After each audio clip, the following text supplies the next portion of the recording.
It is Tuesday, March 11th. This is the DLLS Dallas Stars Podcast. We are live today from our lounge studio alongside Craig Ludwig, Sam Nestler, John Andersen. I'm Owen Newkirk.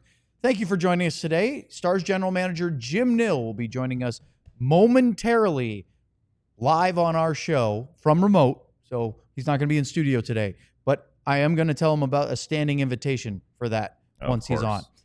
Let's talk quickly before we get to Stars GM Jim Nill today about a special discount here at DLLS, a football free agency frenzy. Obviously, we just had the NHL Trade Deadline, but now as free agency is going quite nuts in the NFL, there is a limited time introductory offer for new diehards, just $36 instead of the usual $79.99 annual subscription. You get a free t-shirt. That's basically the cost of your subscription, and you get to be a diehard for a year, including all the things that Sam and Sean write for the Stars, events, discounts on merch, Discord channel, all those things. So very much scan that QR code. If you're on the fence, now's a great time. It will not last long. It's only going to be a few days. So take advantage of this special NFL free agency frenzy offer as it is currently active. All right. We will welcome in the general manager of the Dallas Stars, who is the two-time reigning NHL GM of the year. There he is. Hi, Jim. Thanks for joining us today. Gentlemen, it's a pleasure to be on your show. Well, we're thrilled to have you, and it is the honor of the first question is not me today. It is your good friend, Craig Ludwig. Oh, Jesus. I didn't know I was leading off, though. Always. Oh, you definitely did. Jim, you ready? Well, Craig and I go back a long ways. Yes, And, I have a whole list of questions for you, but they were told that I can only ask one or two today. So I want to get let's go back. Or obviously, I'm going to ask you about Mikko.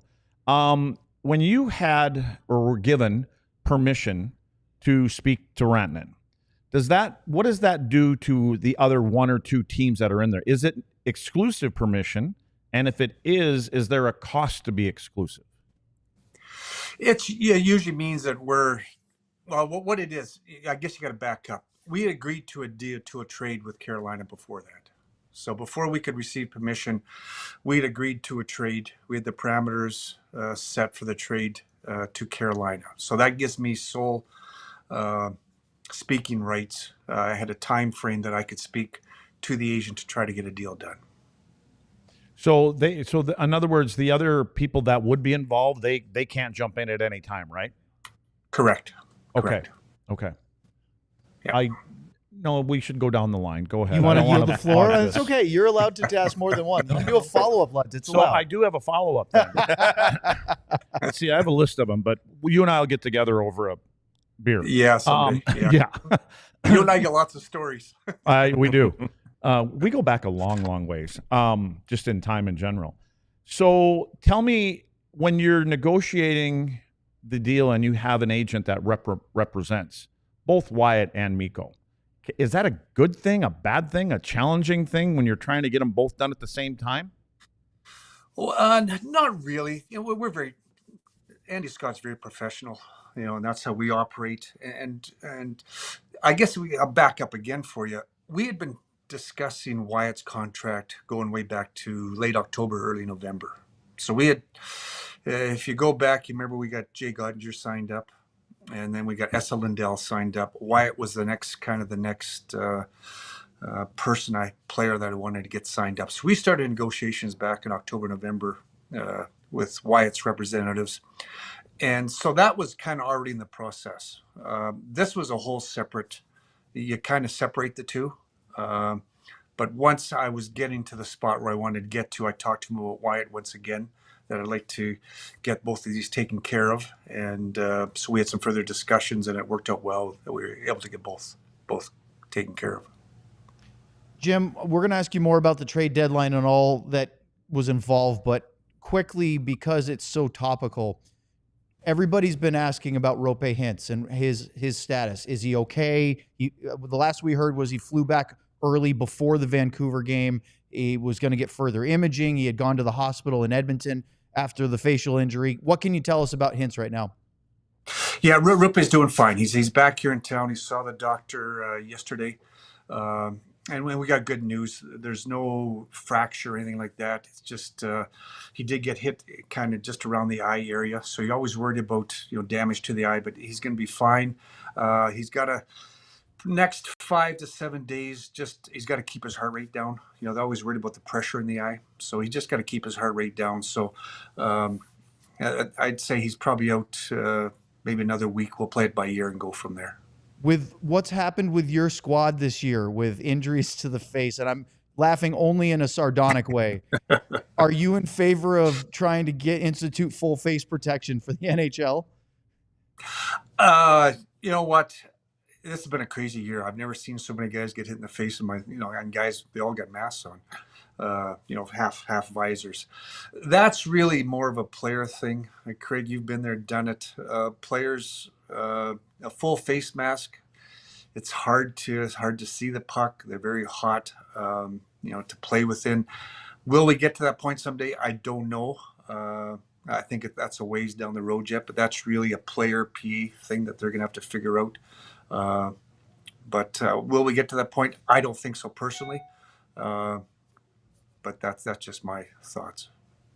So, Jim, you said 5 to 7 days that he'll need to keep the heart rate down, and then after that, that's just getting reevaluated, or what's the steps after that? Yeah, we'll reevaluate each day, see where he's at. But like I said, no major damage. We're very lucky. No major damage. He can start working out here after 4 or 5 days, and we'll ramp it up, and then we'll see where he's at. Yep. Go ahead, Luds. It's your turn. Oh, Sam, you don't have. He just asked one. I just asked. See, he doesn't listen to Sam either. You got the deep questions. I get to talk to Jim more than you do. I thought you would like to follow up. Maybe I should have a list of questions. I should ask you guys. We've been hearing this phrase forever. Your playoff window, is now or is open or whatever. I'm just curious. What do you feel about that phrase? Like, how long is a window open? Is it how your team is built and how many young players versus old players? Or you've been part of 4 of them so far in your career. What is the window? How do you know when the window is open? That's a great question. That's all we ask for, Jim. Changes. Yeah. It all depends on how your team's built. I would have said probably 5 or 6 years ago, maybe our window was closing. And then because of the great job our scouting staff did and our development team has done, all of a sudden you had the Wyatt Johnsons and these guys starting to show up. And you add that in with the Jake Oettingers and Robertsons and Hintzes. So our things changed here quick. We were, I would say 5, 6 years ago, we're looking at, is it going to be a slow rebuild type of thing? And then all of a sudden these kids showed up. They grabbed the spotlight. They grabbed the playing time probably quicker than anybody anticipated. And that changed our time frame again. So right now I think we've got a great mix. We got, you're talking 3 or 4 young guys, that are just getting their feet wet. We've got a core group of guys, and I get back to the Ottingers and the Roope Hintzes, the Robertsons, the Harleys, Miro Heiskanen. They're a key part of our players. And then you add that in with the, I don't want to say the old guard, but, the Jamie Benns and Sagans and Matt Duchesnes that are in their 30s, mid-30s. It's a great mix to build a team around. You got the experience, you got the young guys that are starting to hit their prime, and then you've got these young guys that have come in and given us a push. So I think our window is very open right now, and it's not like you just sit there one day and say, okay, here's our window's going to be open. It changes year by year. You never know. And then all of a sudden we back up a week ago and or less than a week ago, and we have the opportunity to sign one of the elite forwards in the game. That changes your window again. So it's always evolving, you got a rough game plan, but that's evolving all the time. So I really didn't answer your question. I was going to ask you another version of that. So when you first became the GM of the Dallas Stars, you were adamant that you were not trading your first round draft picks, that you needed those to remake and rebuild this roster. You even did it and sort of said, look, the Nils Lundqvist, you explained to us before, it was basically a prospect further down his development path, but a former first round pick. So you're sort of calling that a wash. All of a sudden this year, you've traded not one, not two, but 3 first rounders. And that's a real departure from what you've taken a stance for years and years. So what changed, Jim? Well, I think what changed was where our team's at, what was available, and then what fell in our lap here 4 or 5 days ago. We had let's back up to Miro Heiskanen got injured. We've got a good team. We're third overall in the league. All of a sudden, Miro Heiskanen gets injured, and back up even further, Tyler Seguin needs surgery. So we had to, I had to fill that gap, and I compliment the players and the coaching staff. Our team was playing well through all that adversity, and so I know it's a good team. Now I need to supplement that because of these injuries. So that's when we decided to do the trade with San Jose, Granlund and Ceci. So really had no choice. That's the cost of doing business. I wanted to get ahead of that because we had a pretty good feel coming of our January scouting meetings where this trade deadline was going to go, and it wasn't a buyer's market. It was a seller's. So we tried to get ahead of that. And that cost me a first round pick. That's part of doing business and getting 2 players. I understand that. Went into the trade deadline really just thinking, let's supplement this a little bit. Let's add something to it. And all of a sudden I get a phone call regarding, as we just saw, Rantanen. That changed our mindset there. It became an opportunity to get an elite player who's in the prime of his career. He's 28 years old. How often do you get that opportunity? Those draft picks that I used to acquire him, and Logan Stanko, who's a good young player and a great young man, a guy that we developed, and a big part of our team. To have the opportunity to give up to get that, I know I got to pay, and I could draft for the next 10 years and maybe never get another Mikko Rantanen in his prime. So it was just something that there comes a time you got to make decisions, and we just thought this was something couldn't pass it up. There was too much there because you don't wake up and Mikko Rantanen is available every day. That just doesn't happen. Jim, we've heard a few different updates from you and others as well with Miro Heiskanen and Tyler Seguin. Recently, just actually today, saw that Tyler Seguin was skating with the Brahmas. I think it was a few members of the Lone Star Brahmas, which I think looked like it was in Frisco. What's the latest on Brahmas? That was a weird pronunciation, Sam. Lud's trying to get it. Brahmas. It's not the important part of the story. Skating over there just trying to get it credit. Just what's the latest on Miro and Tyler going forward here? Miro is still, it's going to be somewhere, I want to say start of the first round is what I'm expecting. Our wish list is, game 1 of the first round. But as we know with rehab and everything else, we'll see where that is. That's what our plan is. Segi, we think, is a little bit ahead of that. He had surgery back in December, and he's just started skating now, getting a little bit more active. And that's going to be somewhere towards the end of the season and to the start of playoffs also. All depends on rehab timing, once they ramp up, do they start to have some more issues or not, or is it clear sailing? We'll figure that as we go. But we got about 3 or 4 weeks now to get them ramped up, see where they're at, and just play, like I said, just see where they're at. There's really no definite timeline. As you know, these are major injuries these guys had, so we'll see where they're at. Yeah, that's what my follow-up was going to be. It's a tough question to answer, but what are your expectations for when they do get back? Do you see it being something where Tyler's learned from previous injuries and how to come back, and Miro, we know, is kind of a freak of nature when it comes athletically? What do you expect from them when they do come back? Do you kind of see them needing a ramp-up period in games? That's going to be the tough question. We're fortunate Tyler has been through this before. He's managed his other hip. He understands where he's at, but it's still, he's been out a long time. And is that something where you get thrown into a playoff game right away? I don't know. We'll see where he's at. A little bit depends where our team's at, probably. Are we playing well and we got no other injuries and is everything fine? Now we can buy them some time, maybe get them in some games, but not have to play much. We'll have to figure that out. Same thing with Miro. He's been through this himself with another knee injury. He's a great skater, but also we'll have to see where he's at, and a lot depends where the team's at also. So a lot of question marks through all this. Jim, are you or is there any truth in being a reactionary general manager? I mean, I get the reason I bring that up is because of what Colorado did. I understand the whole Rantanen thing. That, to me, that's Bobby sitting over here on the couch knew that was the right move to make. Didn't know what to give up and how to go about it. But when you see them grabbing Nelson and Coyle and getting Drury down the middle of the ice, when you're getting up to that point and you're going to be probably in there with that team somehow at some point, does it change how you might go about bringing players in to kind of counter that or anything like that? It's a big question because it's hard to. It all depends what's available. You can sit here. Some years, the list of players available, it's take your choice. It's the buffet. Other times, it's a very limited.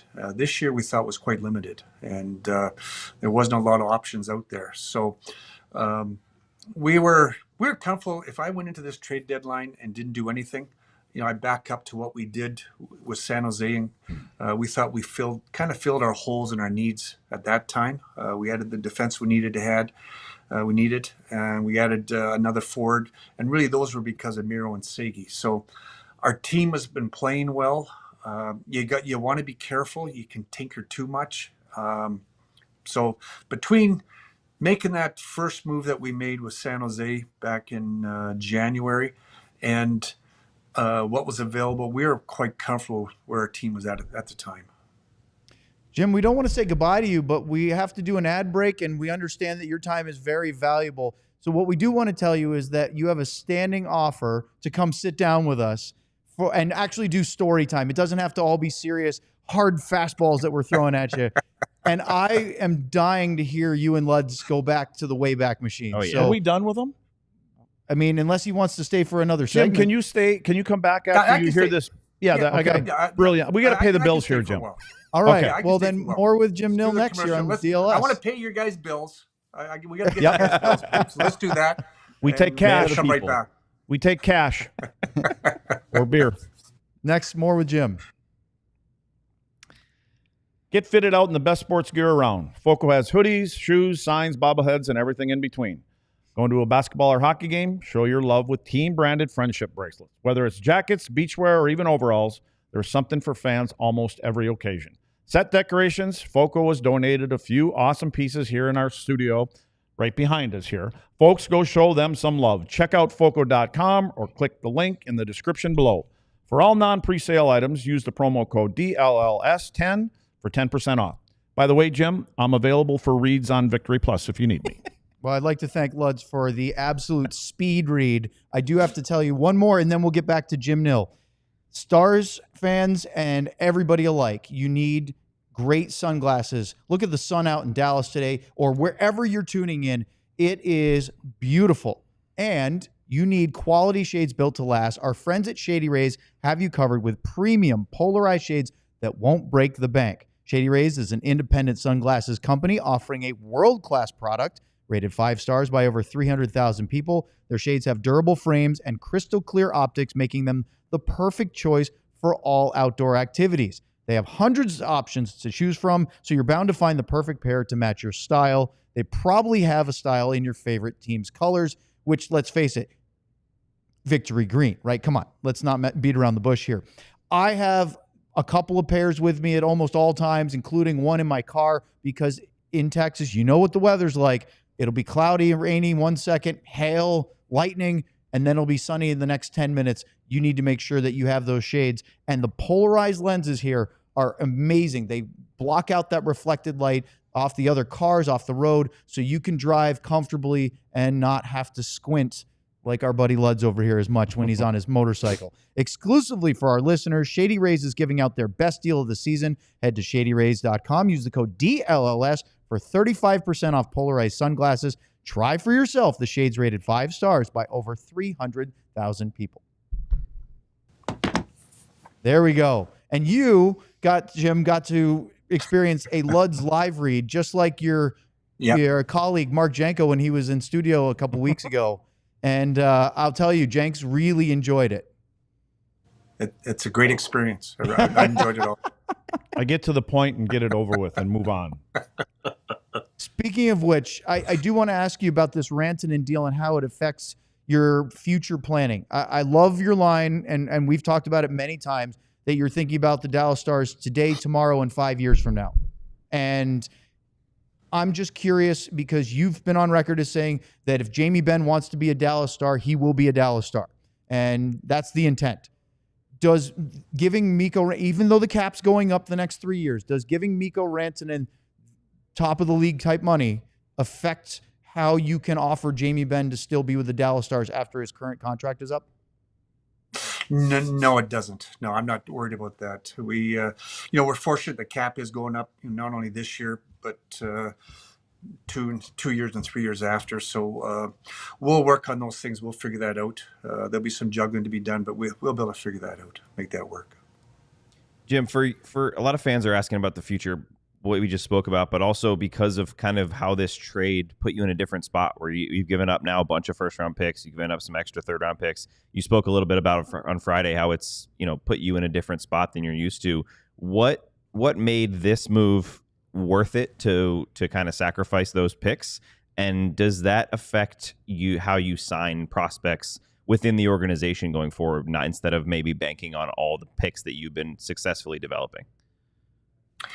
Yeah, well, first I'll go back to, we're talking about one of the top players or wingers in the game, so it was an easy decision that way. And then now we're going to shift our gears a little bit. We're not going to have as many picks. It's going to open up more opportunity for us to go after free agents, college free agents, European free agents. So we'll shift gears a little bit. When you talk to, say we're going after college free agent, and then we're talking to the agent and to the player, and they look at our team and say, well, there's no opportunity here. You've got all these young kids, and you got a good team.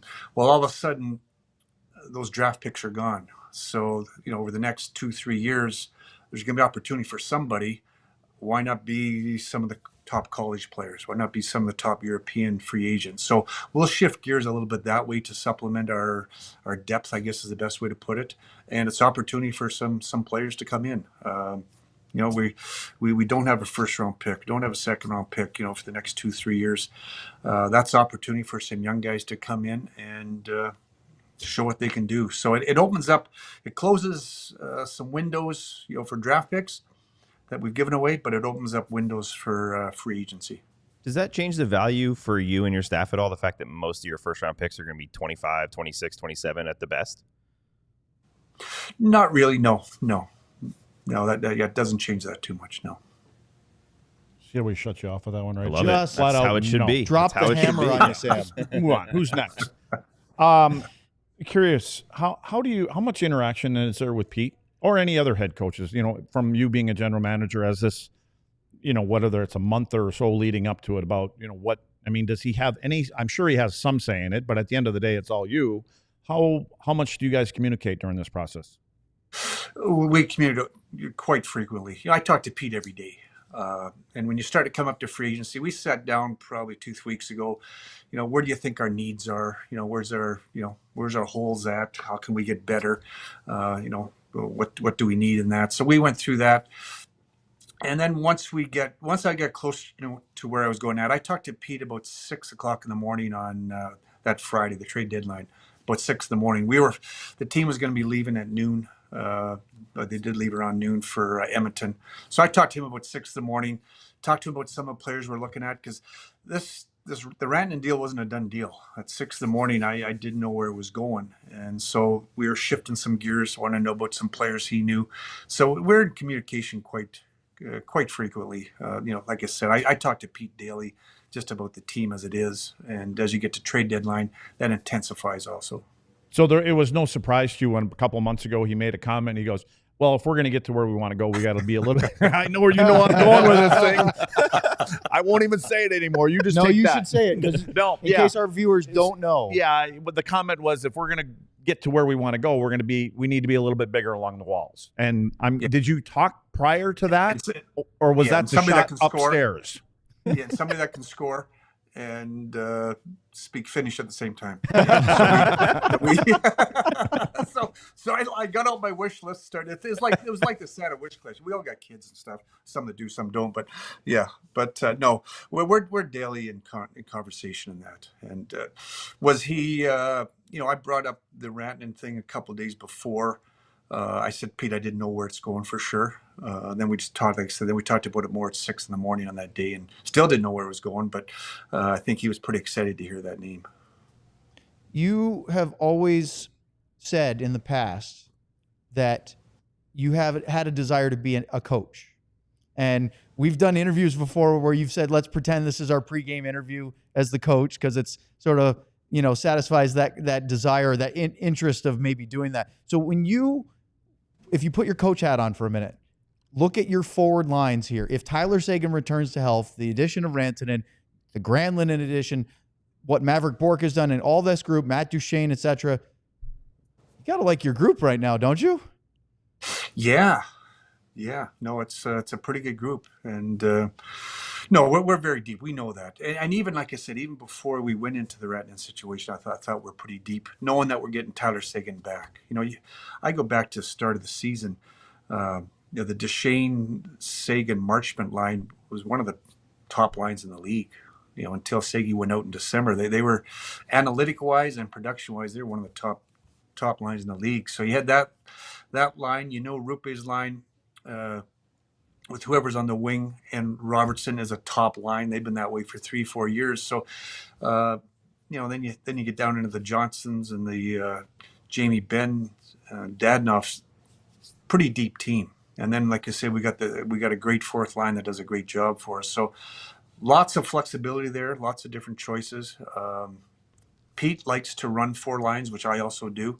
Also, I think it's a big advantage for us. We're a hard matchup. And we're the hard matchup. I see this now. I can get my coaching hat on, so I love it. We're a hard matchup on the road. At home you can kind of control where you're at, but it's nice to know when you go on the road that when you play against Edmonton, Connor McDavid gets out there, that you're probably going to get matched up sometimes on an icing or whatever against your third or fourth line. Can they just hold the tide? And I really believe that we have that type of team that any line can play against any line in the league. What's amazing is that Mikko Rantanen almost got to you guys in 2015 at the draft. I remember that the time everybody was hoping that could happen from the broadcast media side of things, but most experts were saying he's not going to get that far. He was 2 picks away from getting to the Dallas Stars. That would have been really something, but obviously it didn't work out until now. Yeah, no, that's right. No, I remember that. He was dropping, and and there was somebody else that was. I think it might have been Ritzalainen also dropped in that draft. And those are. I remember Vancouver made the big trade. They made the trade for to get the goalie Schneider. It was Schneider Luongo. There was a connection there, I believe, with New Jersey that happened. So there's a lot of moving parts once you got down to that 8, 9, 10. 11 and 12, a lot of moving parts. Jim, last one about the trade, at least for me. What were your words? I got to speak to Logan Stankoven a little bit on Saturday after his first practice in Carolina. What was your message to him in the other side of this trade? That is the tough part of the business. You're all excited about you getting a player, but when you get a great player like that, you're giving up something special. And we gave up a special young man. I actually called him before the trade was official because the word was getting out there, and that's where that's where I don't like the business. Social media nowadays, somehow it got out there early in the morning that he was part of the trade, and the trade we'd agreed to the trade, but we hadn't agreed to the contract yet. So, and at around 9, 10 o'clock, I didn't think there was going to be a trade. And here you have a young man who's drafted and developed by Dallas, his heart and soul. I've been there, his heart and soul. He was a Dallas Star. And, I really felt sorry for him that his name was out there without a trade being done. So I actually called him because our team was getting ready to head to the airport to fly to Edmonton. And I just said, Logan, I apologize that this is getting out here. I don't know how, but just sit at home for now. And I'll keep in touch with you as we go. I didn't want him to have to go to the airport, sit at the airport, get pulled off the plane. And he already heard that his name is out there, which I'm not. That's the disappointing part. But I apologized to him actually a little bit. Said, I'm sorry your name's out there. We don't have a trade yet, but let's just keep in touch. And then once the trade was agreed to, we agreed to the contract. That was about an hour later. I called him and said, it's official now. And we had a good discussion. It was, it's tough. He's a great young man. He's going to be a great player for Carolina a long time. But those things hurt. I was there my first time I got traded. It hurts. It's, you're drafted, you're developed by this team, you give everything to them, and all of a sudden you're going to another team. And that's the tough part of the business. Yeah, last Jim, one, Luds. I was going to say, I appreciate you giving us a little extra time here, so I'll just give you, these have all been softball questions, so I want to give you a tough one here. So, and I've asked Brad Alberts about this, I asked Mark Janko about this, and nobody will give me a definite answer. So, if and when there's a parade here in Dallas, are the Dallas Stars prepared to have a float for the 99 Cup players that are still alive to come back and be part of it? Hardballs. That is hardball. That's pretty good. He also wants to know if there'll be a cooler of Miller Lights on said hypothetical float. I need a Miller Light. Boy, I didn't know it was all the way back to 99. I forgot about that, Luds. Sorry. I'm still not hearing an answer. Does that answer your question? Right there? No. Can you just not be a GM for a minute? And just take charge. I would like to point out. Well, first of all, Luds, here's how I'm going to answer that. I'm a very humble guy, and I know you are too. You and I both respect how hard it is to win. And I hope we win it. I don't know if it's this year or somewhere along the way. But if we do, if we do, and if we get lucky enough and everything falls in place, we're happy to win it. There'd be a float for those guys in 99. Yeah. Hey, and on that note, when you talk about how hard it is, this is it. You've been involved, obviously, some great people during your career and everything else like that. Who's the first person, when this has happened, it's going to happen, whenever it is, who's the first person you reach out to and thank? When what happens? When we win a Stanley Cup here. Oh. Ooh, who's the first person you call? And that's been part of your, and I know Jill would be the first one you're going to give a hug to, but I'm just saying people you've worked with. I'd probably, Jimmy Devolanos, Kenny Hollins. Kenny and I go way back to junior days. Big part. He gave me the opportunity to get into Detroit. Came in there and started as a head scout and worked my way up to assistant GM. Jimmy Devolano was a big part of my success there. And I got some junior coaches. Kid or not even junior, men back in my hometown of Hannah that gave me the opportunity to play hockey and taught me the right values and stuff. So. A little bit different because I've been fortunate. I've won 4, so I've gone through some of this already, but I haven't done it as a GM. So I'd probably go more the GM route. The guys.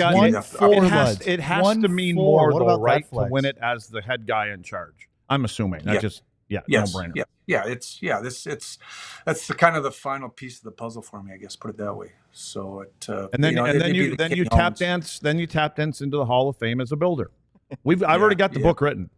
Yeah, that's good. Like I said, you and I are very humble. We know how hard it is to get there. It's people don't understand how hard it is. People don't even understand how hard it is to make the playoffs. Like it is a grind. It is tough, and it's a battle. 82 games and the schedule the way it is, and what these players go through nowadays.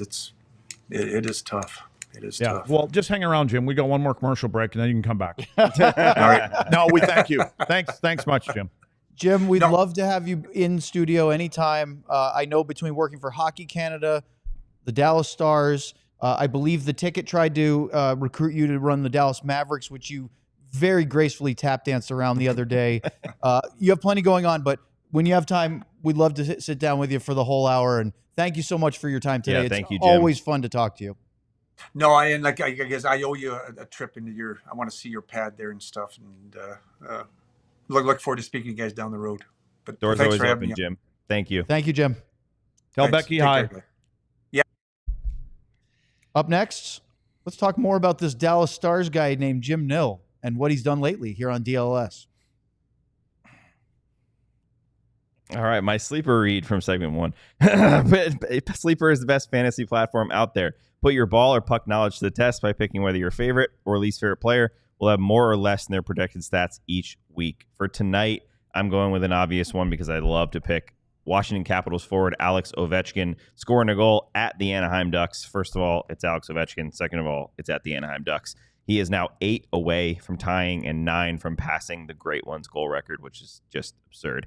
If it hits, you can win 1.87 times your money. With Sleeper, the more picks you combine, the more you can win, all the way up to 100 times your money. If you think you have what it takes, new users can download the Sleeper app and use the code DLLS Stars to get $55 in free entries when you place a $5 contest. Apply it to any contest. It doesn't have to be your first.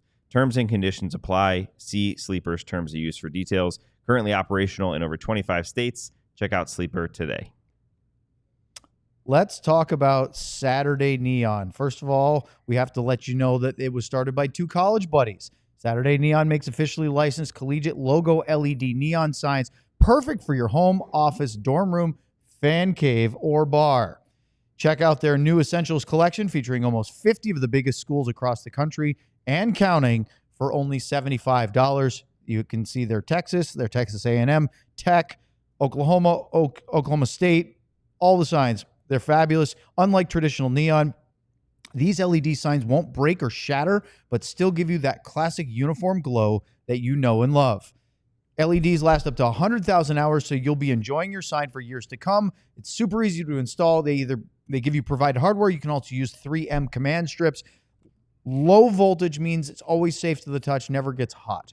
The perfect gift for any season. Head over to SaturdayNeon.com. Use the code DLLS for 10% off your favorite signs right here, right now. Do it. Well, there you go. We just had the GM of the Dallas Stars on, Jim Nill. I feel like we were just so rambling, trying to get as many questions in as we could, which is great. Yeah, it's harder when it's a segment or two. And thank you to Jim for giving us 2 segments because awesome. We weren't even sure he would have that much time. We knew Luds. Could sway him. But thank you, everybody. I can't wait for the day that he comes in and sits down next to you, and maybe we'll give him a beer or two. And that ain't. No, not on the camera. Okay, that's fine. But you know what I mean? Like, I want to hear this. He said we go way back. We've got stories. I want to hear those stories. Well, it's not just about this but trade deadline. Are they PG-13? I think what Jim meant by that is like we go back in time. That's not what I'm saying. necessarily together. Yeah. You know what I mean? Like we played against each other, I believe, for a little while. You did. Throw a couple bows. What's that? No, he didn't throw elbows. He didn't like going in the corners. Oh, see. Oh, I don't remember. No, it's just we're from that generation and times have changed. You know, there would have been a question I was going to ask, and you know, and I'm still curious about it. Like we've talked about this, and you know, Wyatt's name has been brought up as possibly being the next captain of the Dallas Stars, right? And that all makes sense. And I just wonder, does that mean that the way that you build your team is changing a little bit? Because, like I talked about before, we had Darian Hatcher, then you have Brendan Morrow, then you have Jamie Benn, that kind of player, to where the game is kind of going now. Yeah, it's, you know what I mean. It's not a slight against anybody. It's just, you know, is this how you win it now? And I was actually going to ask, you know, also like, is your power play your tough guy, right? Because there's people I've heard, and I'm on that same wagon too. You know, I mean, there needs to be some meat on there in the playoffs. Yep. You know, and so, but I do think that his philosophy and the group's philosophy, it hasn't really changed. They never really. I mean, you talk about Corey Perry, guys like that, but that's not like bringing in Ryan Reeves or Pat Maroon or guys like that. Did you think for a second when Ryan Reeves got waived that no? In my own mind, I was thinking about it. You know, and I think Reeves, for him, he would probably be okay coming to a team that has a legitimate chance to win it and not be in the lineup every single night. And that's a tough thing for those kind of players because they're proud players and they do their job well. And I remember when Hitch talked to me about him, and he actually called him up and wanted to know what he had to do to come back and play for his team. And Hitch had told me, he goes, I told him he needed to work on his skating. And he did. And he goes, he came back. He told him that the game has changed and you got to get faster and quicker. And to his credit, he did. And so he's tried to stay in the game forever. I don't even know what's happened to him. Did anybody pick him up, or what happened to Reed? I think he cleared. Yeah, he did clear. So yeah. he did go down. Did he go? I think he went down. I don't know. No? I actually don't know. I haven't looked it up. I'll look today. it up right now. Okay. Well, it doesn't matter. What'd you think, Luds, about the Rope Hintz news? That's a big thing. Out for 5 to 7 days with, don't get your heart rate up. So clearly it's serious enough that it's not like, oh, well, hey, he's going to miss a game. He's back. We're going to evaluate him again. What he didn't say was he's done and we don't expect him to be available for the playoffs. It sounds like that's relatively good news, that they might have to navigate a couple weeks or so without him, but that they expect him to be playing here before the end of the regular season. That's what I interpreted, although he didn't say those specific words. Yeah, I think there'd be someone like me that interprets it different. Like, I think he said what he needed to say and how he needed to say it. Like, we got to give him this time, because that's just typically what generally happens with eye injuries, and you don't want any pressure building up in the back of the eye and all this other kind of stuff. So you got to make sure that doesn't happen, and then we take the next step. And will that next step be putting him on the ice and we're ready to go? Or is that like a concussion thing where you get on the bike and you ride it for 10 minutes, and if you don't get any headache, then tomorrow we put you on the bike and ride it for 20 minutes. So I'm sure there's a protocol to that whole process. And I think right now they just want Rupe to be ready for game one. Yeah, that's what I'm thinking. Yeah, right. But they'd like him to be playing before then. A week, that's a big deal. Yeah, I mean, it'd be great.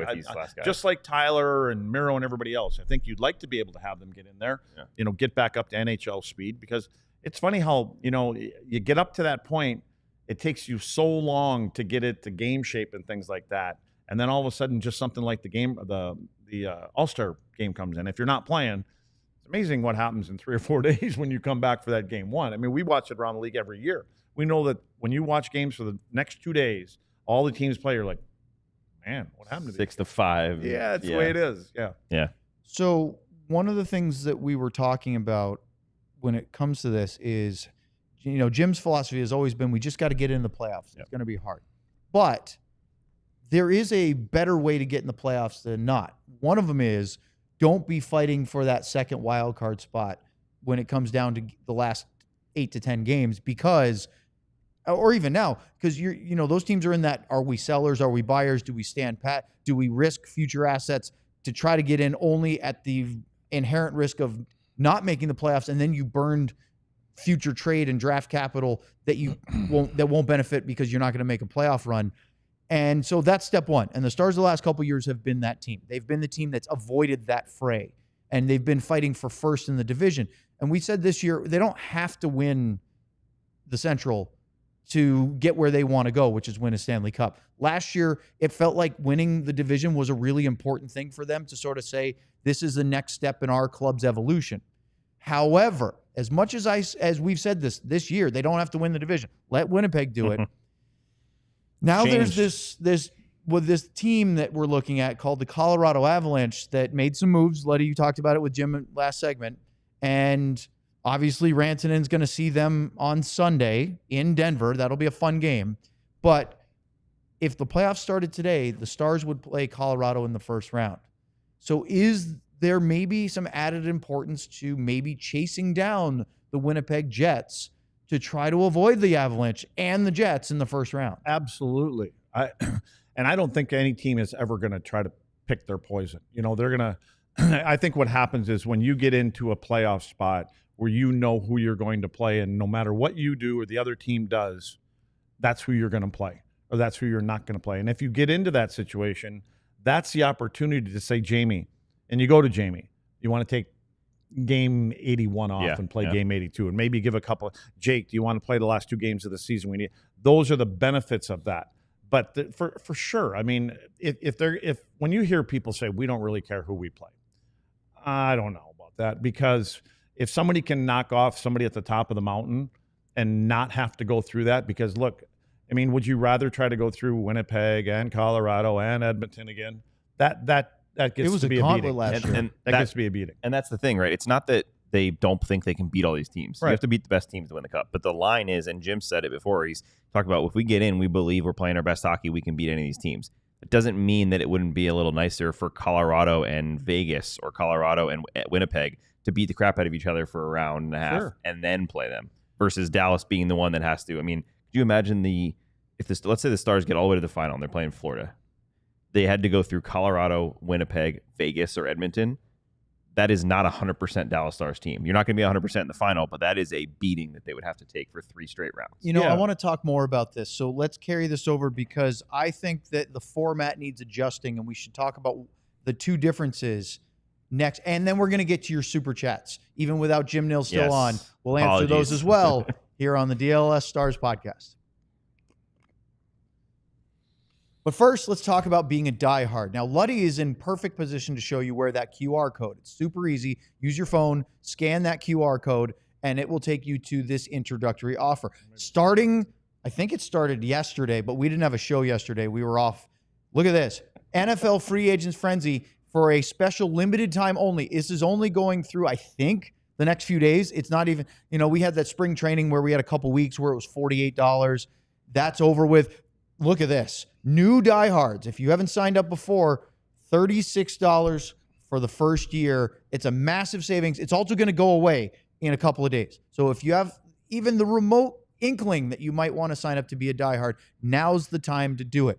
Now, Sam is in the Discord, the diehard only Discord, to get questions for Jim Nill. Of course, we didn't have enough time. If he comes in studio, we'll do some diehard questions. Lot more. We'll make sure you do that. It's hard to do those super chats when we have a live guest because we have only so much time, whereas our post-game shows, our trade deadline, super chats were popping off.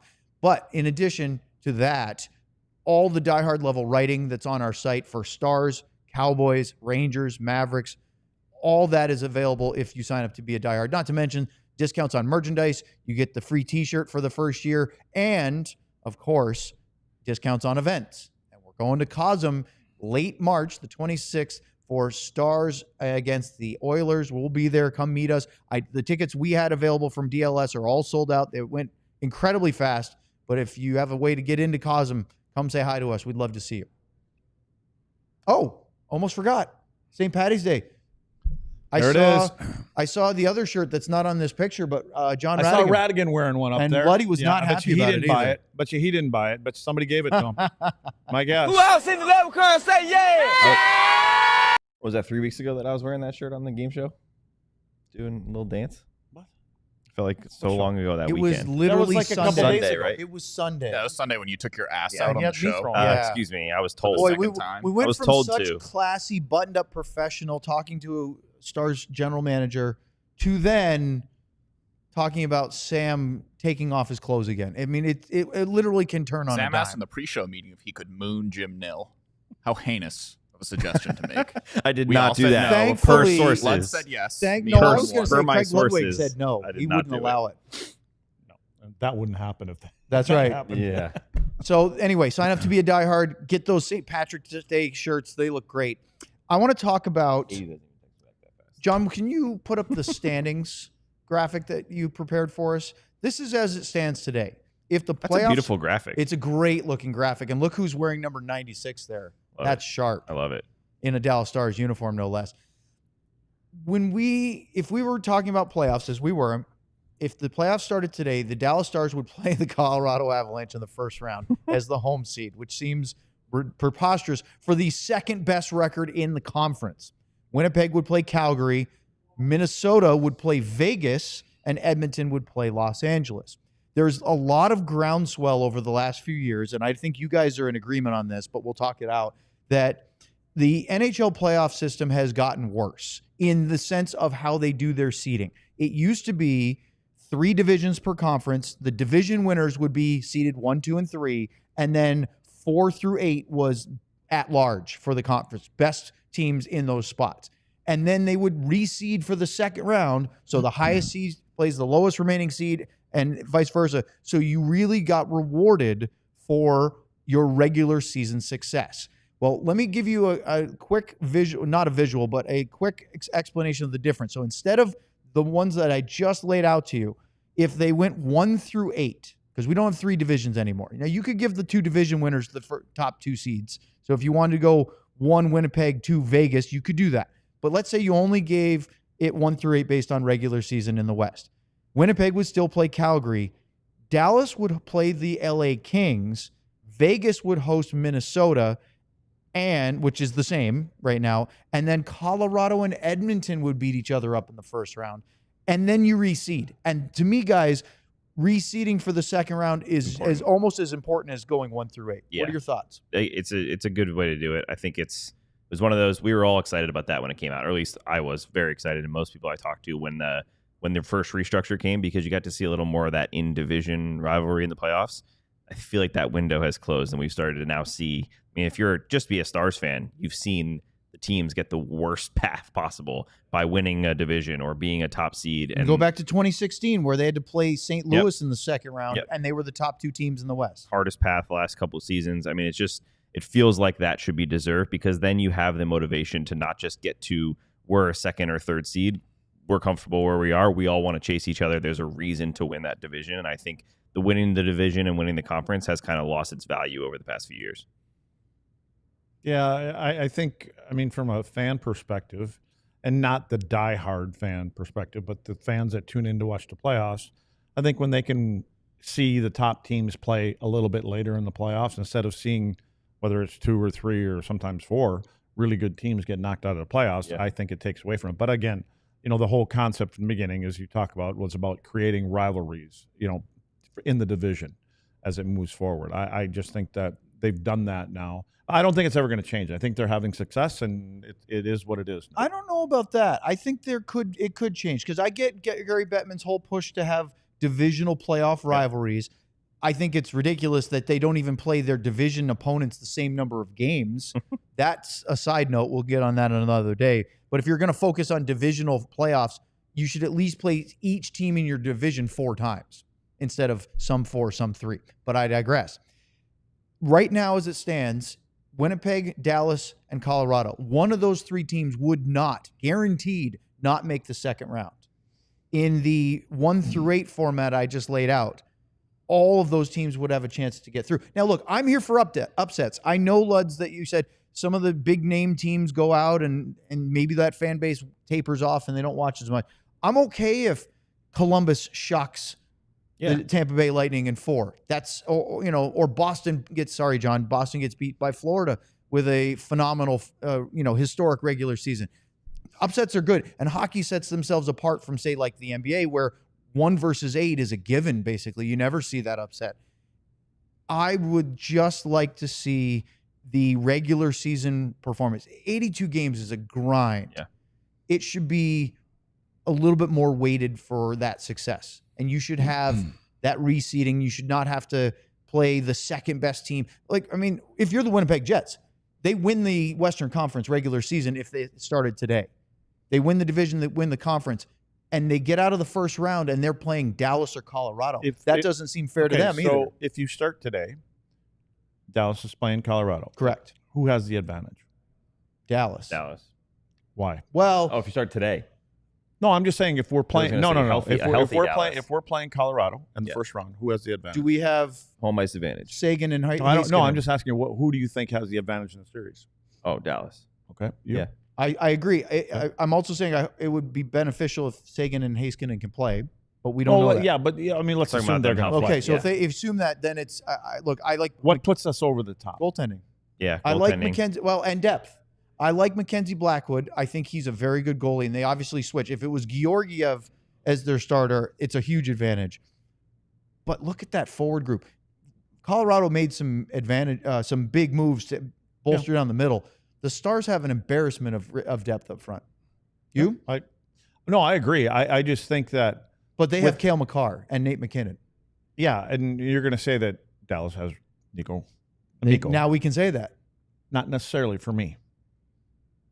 The playoffs are about being able to push the good players out of the playoffs every other night for 14 days. Who's got the advantage knowing Mikko Rantanen right now? Colorado. Oh, I got you. I see what you're saying. That's where I think that there could be leveling. It doesn't mean that Dallas can't win the series. I'm just saying. Well, of course they can. I wouldn't expect. Well, let's hope so. That Rantanen goes off, because there are tendencies that we don't know about that they probably do. What a player that you played with for 7, 8, 9 years doesn't like to go here, isn't very good there. doesn't like playing against this guy. This really pisses him off. Yeah. And you can use those things over the course of a series to kind of just neutralize a player. Because, and I'm just saying that because I think that's the way it's going to set up. 100% we would love to see that next pair play each other. And you know Colorado who knows their starting goalie quite well because they were on the same team this year, CeCe and Granlund. Were with Blackwood before that trade where he went from San Jose to Colorado. So goaltenders, that's totally different than what I'm talking about. No, I know. But I think you can. Can I offer you an alternate side of it? Yes. Best players in the world, find a way to get through that. I agree with that. But that's what I mean. But I'm just saying know exactly what you're saying. There's an advantage to knowing what the best Well, players and in the here's world the thing. don't They have like. to find a way to do it. Something That's I what they wanted paid the to money bring up for. with Jim, and we just didn't have time. Was And I would think something would help. Rantanen can tell our guys and can tell Pete, say, listen, this is what Cale Makar doesn't like to go on the ice. There's tendencies that when you watch, I'm a big tendency guy. And I've explained before about the boards, that the board, you come in the morning, the line is on there, and I'd ask our players all the time, what do you say? Well, let me know who playing. I said, no, I want you to think about that player right there. And you play him enough. What does he like to do? Where does Brett Hull like to be on the power play? I know where he wants to be, so let's not let him go there. Let us go to plan B. So there's an advantage to that side of things there when you have that. Well, I was going to ask Jim this about Rantanen. He wanted to be here, right? It's not like you went out and had to coerce him. I mean, they had to negotiate a contract and they had to make a trade. But all we're hearing is, obviously because of the trade from Colorado to Carolina, he was shaken. He was probably emotionally distraught from that moment all the way until he got traded. And we were talking about it the other day. The Four Nations, I don't think he was anywhere close to himself because of all the distractions in his own mind. He said he wanted to go to Dallas. This was a place he wanted to go. He chose not to sign. He said he goes, I had to do, he talked about it right before the game against the Oilers, his Stars debut. All these factors, I had to weigh all the different angles, not just contract, not just team, all of the things. And he said, that's where I want to be. I can't remember who the reporter was that said that that Rantanen, I think it was Brindamore said, he said he didn't want to be here. Yeah, he said he legit outside of the rink. Yeah. It was family stuff. That's not where he wanted to be. I can see why he wouldn't want to be in Carolina. They don't play his style. They don't play his system. Right. That's not a. But think about the motivation against this team Colorado. plays the way Rantanen likes to play. Yeah. They're a puck possession team and skilled in this stuff. With Rod's team, they play straight ahead. Pucks are going to the net, and you're driving here and there. There's not a lot of pull up. Aho gets a little more, a little bit of that. But even him, he plays straight ahead. Everything's being driven this way. Rantanen is puck possession guy, and look at how good he is when he has it. And so he's got other guys here. He can play his style of game here. And tell me he didn't look at Marty Necas in Colorado and see the success he had versus the struggle of adjusting that Mikko was having and saying, look, this might not be right. Yep. And on the flip side of what you're saying, I'd argue with your Rantanen tendencies to say that Colorado knows one player on Dallas. Mikko Rantanen knows 16. That's where I was going before. I was really interrupted by both you guys. So he can. That's how it works here. He can talk about. You're not going to change Nate McKinnon to me.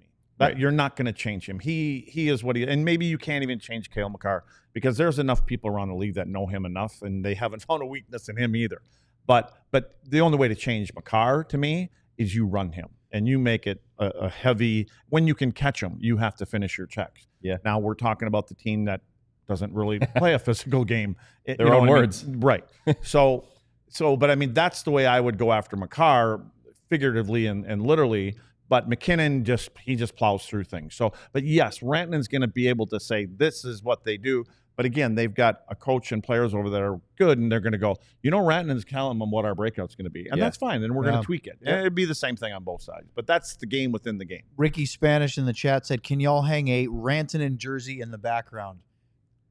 I think that would. If we can get one. If you're watching wherever you are, if we could get one, we would love one. Rantanen He's going to say we need more super chats to buy it. We're going to do the super chats right after this. There he is right there. Everyone who joined on our television platforms. Hear some of it? Could you feel it? Make sure to like and subscribe here on the pod and check out alldlls.com.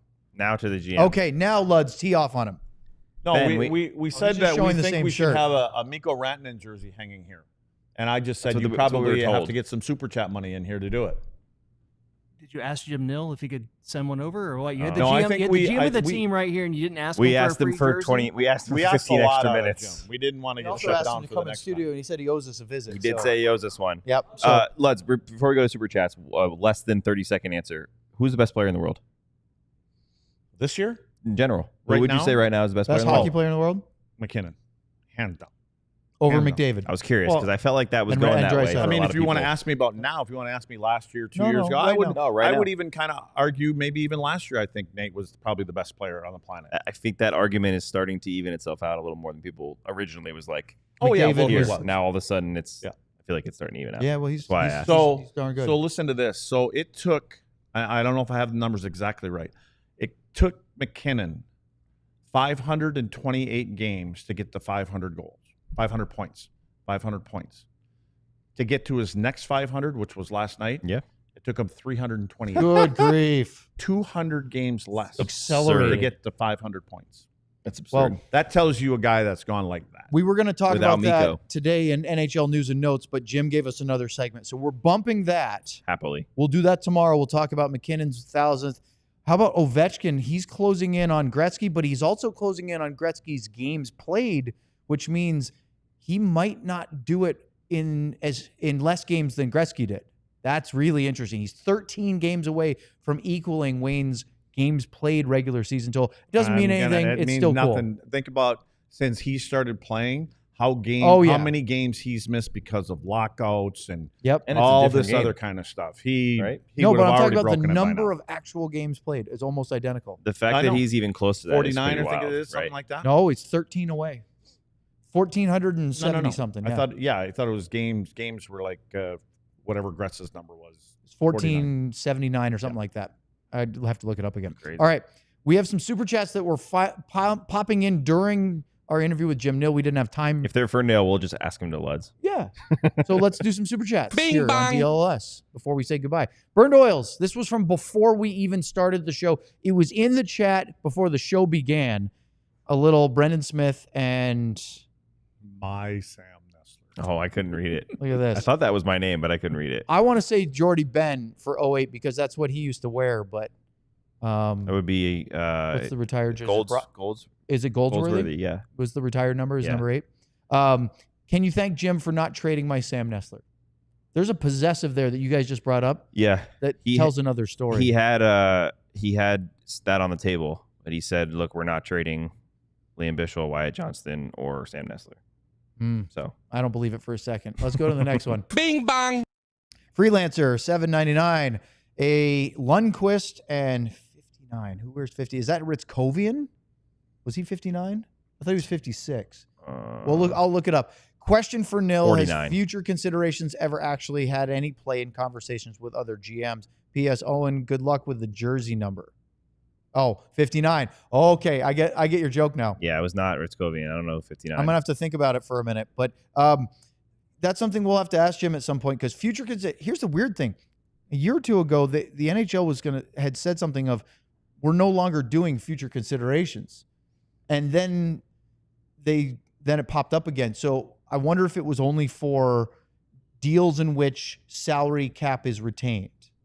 There have to be real players there. You can't just take money on for Freddie Charles. Could be. Yeah. Because I don't know. But I don't have an answer. But we laugh for you. about that. Like you'll see a player, like let's say you have a guy in your NHL contract. He's in the AHL. He needs a change of scenery. Sometimes you do a like for like. Sometimes you just need to get him off the books and have him get a fresh start. You'll see, and it happened on Friday last week. X player goes to this team for future consideration. Typically, you don't see a corresponding trade later on. It's just doing a guy a favor. All right, let's go to the next one. Ivan Vishnevsky is the only Vishnevsky. 59. Yep, the defenseman. Reed Thomas with a Heiskanen 99.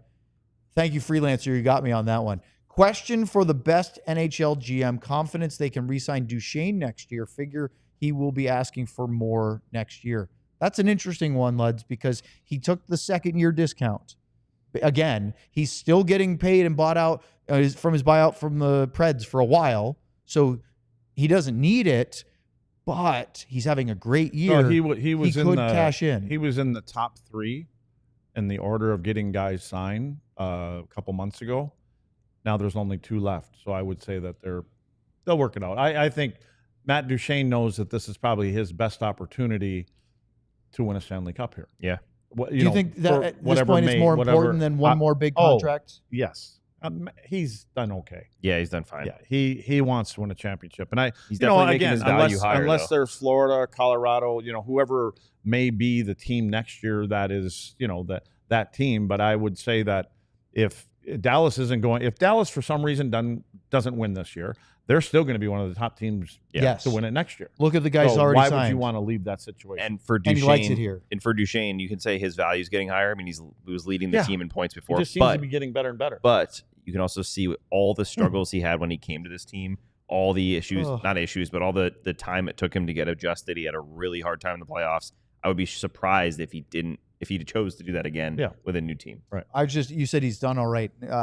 Puckpedia has him down for career earnings 96.7 Yeah, he's fine. million. He's doing okay. He'd like to get to 100 with the next deal. Get him to 100 overall. Yeah, I'm sure he'll find a way to make it. By the way, Nashville paying him next year at $6.55 million. That helps. And then the year after that at 1.56, and then the year after that at 1.56 as part of his buyout. He could take a $1 million deal here and make 7.5.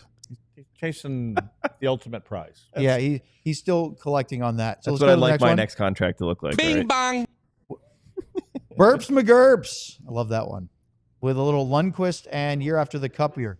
Yeah. Not a question, but please let Jim know that the Stars fans have invested in a cryotherapy chamber to preserve Jim's mind for the rest of history. That's smart. I want to keep him around. I understand that.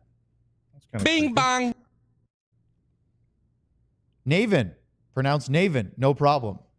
Good thing I read that first because I was thinking about saying Navin. Naven with a DeSmith 99.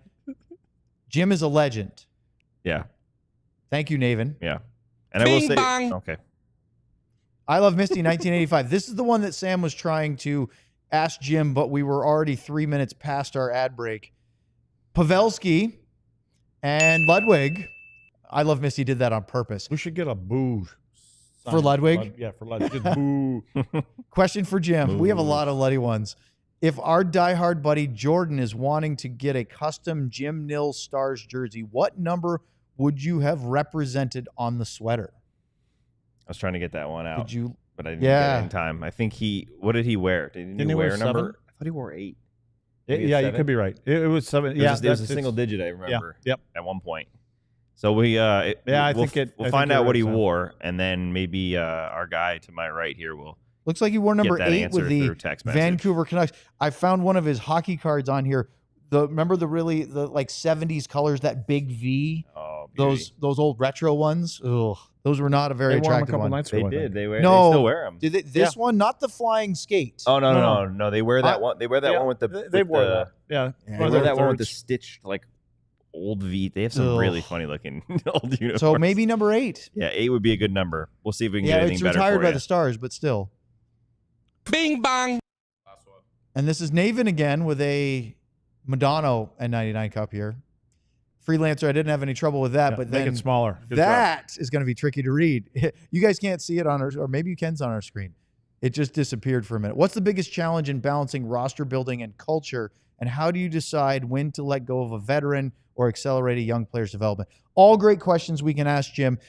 One of the ones I wanted to talk about, the culture, Luds, with Jim, was something we talked about the other day when we were discussing the interview that Tom Ghilardi did recently on that Vancouver podcast, because Tom said in discussing his working relationship with Jim Nill, he said it's not always kumbaya. And I'm going to ask Jim about this the next time he comes in studio or we have him on remote, because he has told me before that while they want a family culture, that's what they're going for. We want to be a big family here. He also said to me, look, it's not a love-in. We have a grown-up, hard conversations too, and things are told like they are. We want to be family-oriented and have this culture, but it's not kumbaya all the time. And you have to be grown-ups. I think there was even a chance that, if he wouldn't have won his first GM of the year, he wasn't going to be back. There was a point, remember, they were talking about his contract was up. Yep. And then he got 1 year.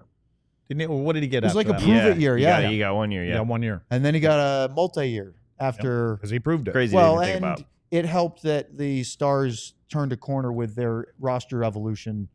You know, what Wyatt Johnston has done, what Joe Pavelski's done for this club, even now that he's retired. Like that really flipped things. Coming out of The biggest thing about the players as management and GMs, don't ever fall in love with your players. Don't ever fall in love with them because you got to let them go at times. Yeah. You know, as much as you love Jamie Benn, and if there's another Rantanen that comes along and Jamie, you know, doesn't want to accept whatever the number is, you know, because if it's going to make your organization better, that's what your job is to do. So I was talking to KG, Kevin Gray, who's our host for the Mavs pod the other day. It was Sunday before our show with the Vancouver Canucks game. And I had just gone to the Mavs game with my family that afternoon. And I was still reeling, seeing all these Luka jerseys in the concourse as we were leaving after the game was over. And I'm sitting there going, I cannot believe they traded him. I mean, it would be like trading Mike Modano in his prime. I still can't believe they let Modano go at the end, but in his prime. Can you imagine trading him? And my answer is no, you can't. And then Kevin was asking me about Mikko Rantanen, how he's a stud. I said, he's kind of like Luka because he's not the fastest guy in the world, but he's huge. He's hard to move around, but he's got incredible skill. He can score, he can pass. And I go, my God, he's kind of like Luka. But if that's the case, then that means the Stars are the Los Angeles Lakers because they got the superstar going the other part of that trade, whereas Colorado is the one that's hurt. I don't know if I want to. Never guarantees a championship, though. No, and I don't know if I want to say the Dallas Stars or the LA Lakers, but they have a superstar. Bing bang. Got another one. Oh, of course he was. From GM Ben, a DeSmith 99 because that's $1 more than the sticker one he does for the cheapest you can do, which is 99 cents. Can Luds get Nill to drink a beer in studio? I need a Miller Lite.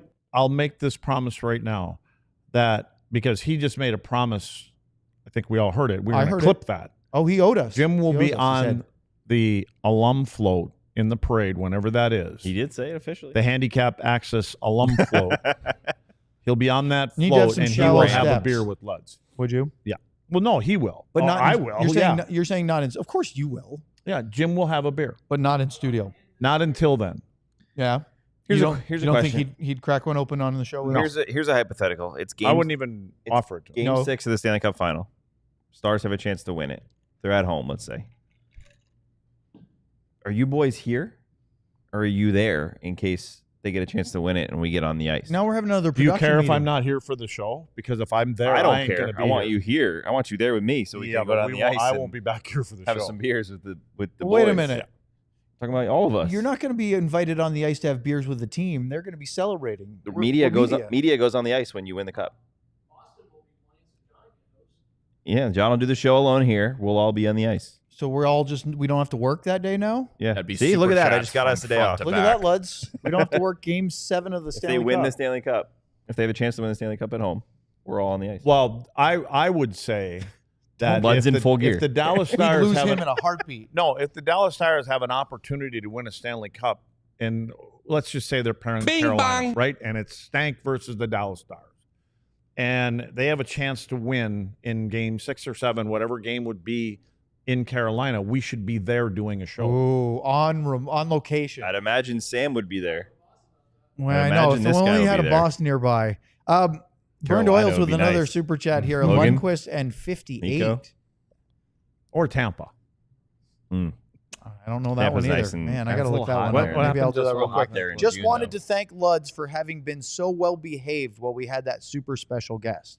So I'm glad somebody recognized that. There was no horseplay, no cocktails, nothing. Just professional. Jim is a professional. That should be our job. Thomas Harley. It should be the sound of a motorcycle. For Thomas Harley? Mm-hmm. Oh. Yeah, it comes undone. I think it's natural. It just breaks away. It just opens. We wrap this up. I have 2 hours of post-production. Yes. Thank you. So according to Are we done with Super Chats? Hockey Reference, this was Frankie I had him in the AHL. Francis Wathier wore 58 with the Stars, and Jordy Ben did in the 12-13 Yes, I remember season. Ben. I didn't. Because he's a big number 8 guy, and obviously 8's retired. So, all right. I liked Watts.